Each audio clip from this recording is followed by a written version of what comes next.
So let me jump right into it. We will start with the Los Angeles Rams heading to the frozen tundra, Lambeau Field in Green Bay, Wisconsin. And I told you, Max, right after we finished recording that this was steadily making its way to the top of my list of most exciting games to watch, because I thought there were some really solid star players in this game, and the stars showed up minus Aaron Donald, but he was hurt, so he gets a little bit of a pass. And it was a pretty good game. Green Bay dominated most of it, so it wasn't an instant classic. The Green Bay's offense had all the time possession in the first half. Everyone was worried about Rodgers throwing the ball all over the field, but they've actually built an identity of establishing the run first. And they did that. Aaron Jones, Jamal Williams, even A.J. Dillon got a couple touches. The Packers running back core is really, really solid, and they had a great game tonight. And when you have the run game going, it makes it a lot easier on Rodgers to set up play action or get the looks that he wants. And he was really, really solid and did everything he needed. But the offensive line for Green Bay was truly the star of that game. And they, like, we talked about Devontae Adams versus Jalen Ramsey. And for the most part, Jalen Ramsey was fantastic. He held Adams to 2 catches when he was actually in coverage with him. But it was so often where the Packers used motion or got Adams in different formations to kind of get Ramsey off of him. And that's what allowed him to get open in space and make plays. The very first touchdown of the game was a great play where they motioned him across the field. Ramsey followed, and then instantly they motioned him back across the field, and he had half a step. He had the speed. Rodgers just snapped the football, hit him in the flat, and for the touchdown. So just really creative ways that Matt LaFleur was getting Devontae Adams open in space for Rodgers, and then they hit the other receivers based on that. I know on the broadcast they said Allen Lazard is a fantastic athlete. And I think if he can develop into that true number 2 receiver, then that's something that Aaron Rodgers has not maybe ever had, an elite 1 and 2 wide receiver combo that he can go to. On the other side of the ball, Goff was nothing special. Obviously, the cold is going to enhance all the injuries that you come into a game with. And so you could see that he was struggling. They were able to run the ball, though, which I thought they would. Cam Akers had a great game, and he had a cool 2-point conversion when they threw the screen pass to Woods, who then lateraled it to Akers coming out of the backfield for the 2-point conversion. They were able to bring it within 1 score a couple times, but it never really felt like this game was going any way but Green Bay's way. And the O-line for Green Bay was great, and the D-line managed to get to Goff at opportune times, and that's what really sealed the D for the Packers. It was like Zadarius Smith, Preston Smith, Kenny Clark, and Rashad Gary all were able to get to the quarterback and put pressure on him, and that is what folded things for the LA Rams offense. So congrats to the Packers. They go back to the NFC Championship game for the 2nd year in a row. And they're 2 for 2 so far with Matt LaFleur as the head coach. So pretty successful so far. And we'll see what they do. They get to host this game against the Tampa Bay Buccaneers, which will be a really, really fun one with 2 old, again, a matchup of 2 older Hall of Fame quarterbacks. Although I think Rodgers can play a little bit better than Breeze. I'll get there. The next game we have Saturday night, the Ravens versus the Bills. And this was maybe the most eventful 20-point total game that we could have had. There's no offense to speak of, only 13 offensive points scored. And then we had a pick 6, which absolutely changed the game. Taron Johnson, most famously known for the viral video of him in the combine running the passing, the receiving drill down the field, and he looked the wrong way on the first ball and turned back and got just lit up in the face by a football. But he got a 101-yard pick 6 and then proceeded to get dog piled on. I thought he was dead right in front of the the phantom cam down in the other end zone. And that was it. Like, the defenses were just fantastic. The Ravens had more running yards, more passing yards, but the Bills just scored 2 touchdowns and the Ravens didn't. I think what really sunk the Ravens was Justin Tucker, who's normally automatic, missed 2 field goals in the first half. And despite the Bills also missing 2 field goals, it just felt like they have 100% faith in Tucker. And if you work that hard to get into field goal range and you're a guy who makes them 99% of the time, misses not once, but twice, it's got to be crushing. And Lamar Jackson looked mortal. Yeah, the Bills did a good job keeping him in front of them. He couldn't make any special plays. He ended up leaving that game late in the fourth quarter. And yeah, tough for the Ravens fans to swallow, but they'll be back next year. Their infrastructure as a team's really solid, and they'll be another successful team again next year. So just hoping that Lamar gets 1 year older, 1 year wiser, able to make those passing plays that maybe he couldn't have made tonight.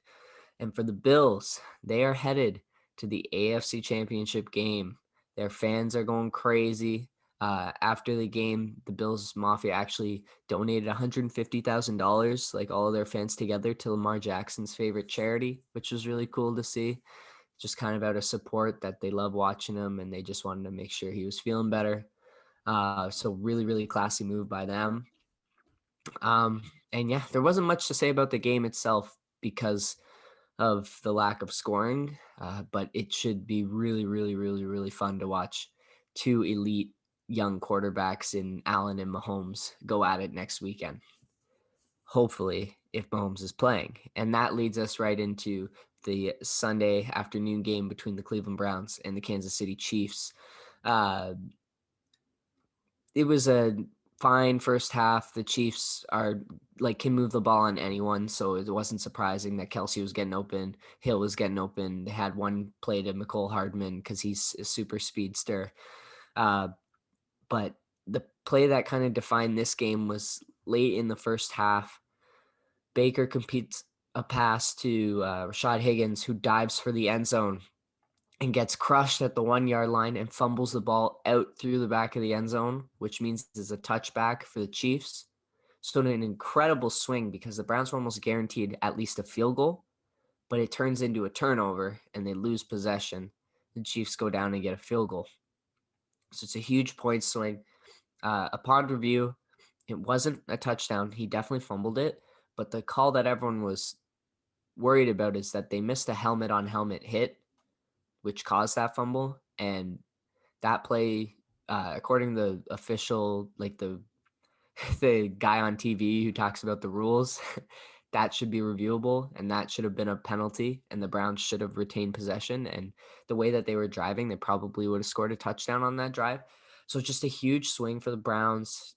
Tough pill to swallow there.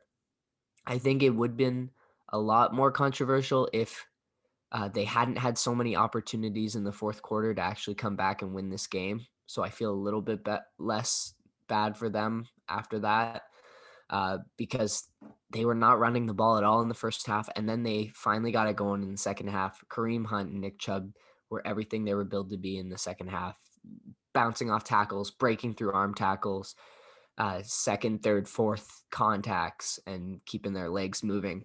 And that was what was allowed the Browns to score 2 touchdowns and make their way back into the game. And then the very end of the third quarter, Mahomes gets hit, looks a little woozy, stays in the fourth quarter, takes another hit where his head, it didn't even look like he bounced it or anything. But the impact of concussions, your head doesn't have to shake. It can just rotate. And if you're moving fast enough, your brain bounces around inside your head. So that's what a concussion is. It's not the head actually moving around. It's the brain inside your head moving around. And that's what people still don't seem to understand.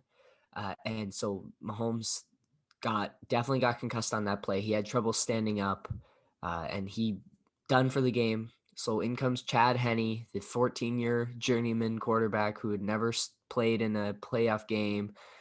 First pass he throws gets batted down at the line of scrimmage. But and then later he throws a massive interception into the end zone, overthrew whoever it was by 10 yards, and the Browns had a chance. It was 22-17. They had a chance to take the lead, and they mess up a play call. They had to call a timeout, waste their second timeout after a bad challenge earlier in the game, in the quarter. And then they had to punt because they checked it down on 3rd and 11 and weren't aggressive enough. And that is kind of what cost them the game, because Kansas City is able to get it back, move the ball, do whatever they wanted. And then 3rd and 14, Henne makes this incredible, unlikely scramble, gets 13 and a half yards. And then instead of doing a QB sneak or punting or fake snapping and try and draw him offside, Andy Reid draws up a pass play on 4th and inches to go to the AFC Championship game, and they pull it off. That play is almost unstoppable when you've got Tyreek Hill, fastest guy in the NFL, running a 2-step out. And Henne delivers a dime, and the Chiefs are headed back 3rd year in a row. They're going to the AFC Championship game. They are the defending champs. And anything is possible, as Mahomes wrote on Twitter. So congrats to the Chiefs. They are the team to beat still. And for the Browns fans, this is the best season they've had in a really long time. And hopefully they can only build on it from here, because the majority of their team is young and the core pieces are there. So they can hopefully continue to build on the success they had this year. And they can feel a little bit better knowing that they had one kind of controversial play that they can fall back on to complain about, because I know fan bases love to do that. But onwards and upwards for the Chiefs, and Mahomes is going for that back-to-back Super Bowl titles if he can play next weekend. Yeah, I guess come Friday when you do your preview for those games, we'll have a little more info on the injury possibly, or do you think it'll be a game day decision? Oh, it's tough. I think the fact that it was kind of the second blow he took that, I guess, re-aggravated the concussion makes it worse for him. The return to play protocols, at least here in Ontario, is like a minimum of 7 days to return. So if he did go through all the protocols perfectly, then he would be back in a week. If America uses the same protocols, I don't know if they do. The problem is if he goes like 4 days in and then he's doing light activity and his symptoms come back, then he's got to go back down that ladder, and he wouldn't be ready in time. So it is going to be really interesting to see if the NFL is committed to taking care of their players, which they never have been before, or if it's like, we need to get Mahomes in, and then if he gets re-injured, that could cost him his career. It Yeah. can be like a Sidney Crosby type moment. So Yeah. I mean, if you're Buffalo, is it considered dirty then if Mahomes is in to just lay the smack on him every chance you get? I mean, there's so many penalties that help protect the quarterbacks now. And guys, like whenever they have the opportunity, they're going to try their best. But there wasn't anything particularly dirty on that play. Some people were complaining that he was kind of grabbing him on the way down. But it, that's football, right? The guys are going to get Contact sport. tackled. Yeah. And stuff is going to happen. And if Mahomes is running and not sliding, then he's putting himself at risk. That's what's going to happen. And so you just hope that he is okay. I worry about them throwing in before he's ready and then like truly leading to a disaster that you would not want to see. But we will wait and see what happens. I think we could very likely see a Chad Henne versus Josh Allen AFC Championship game, which would really be a bummer for a lot of fans. Not for the Bills fans, though. They've been waiting for this for a long time. All right, let's move on to the final game, the Tampa Bay Buccaneers and the New Orleans Saints. This game, the score ended up being pretty high, but the overall theme of the game was defense, like I thought it would be.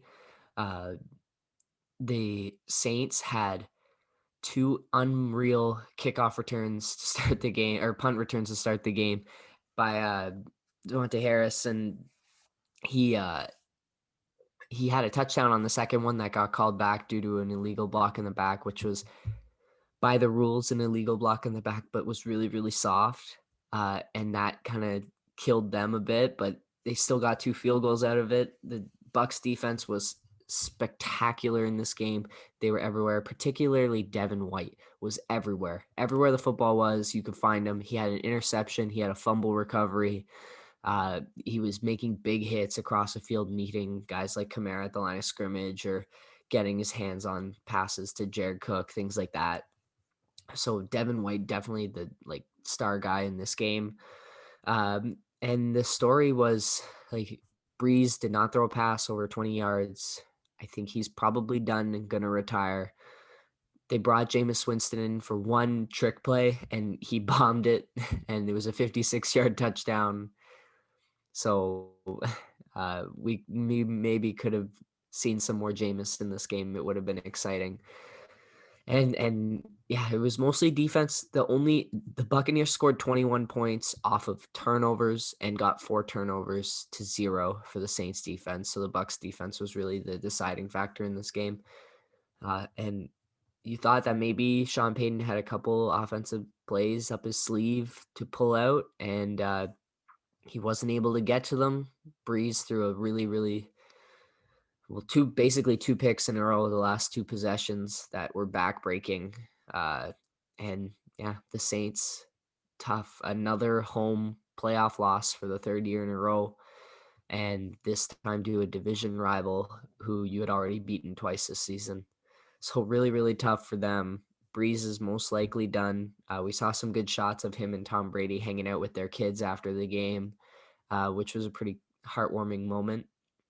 But Tom Brady, man, all he does is continue to win and get to championship games. So him and the Buccaneers will be flying up north to Green Bay. The forecast looks to be below 0 in Celsius, I think around high 20s Fahrenheit, and some snow. So we should get great football conditions, and I'm hoping it's a all-time classic, because overall these 4 games this weekend, they were all right. There wasn't really an instant classic in anywhere of them. Some of them had their moments, but we're looking for one of those all-time football games, and I think next weekend might give one to us. So I'm looking forward to that, and I'll preview it on Friday. But until then, that was my football fan cave. We'll take a quick break, and we'll be back for Combat Corner.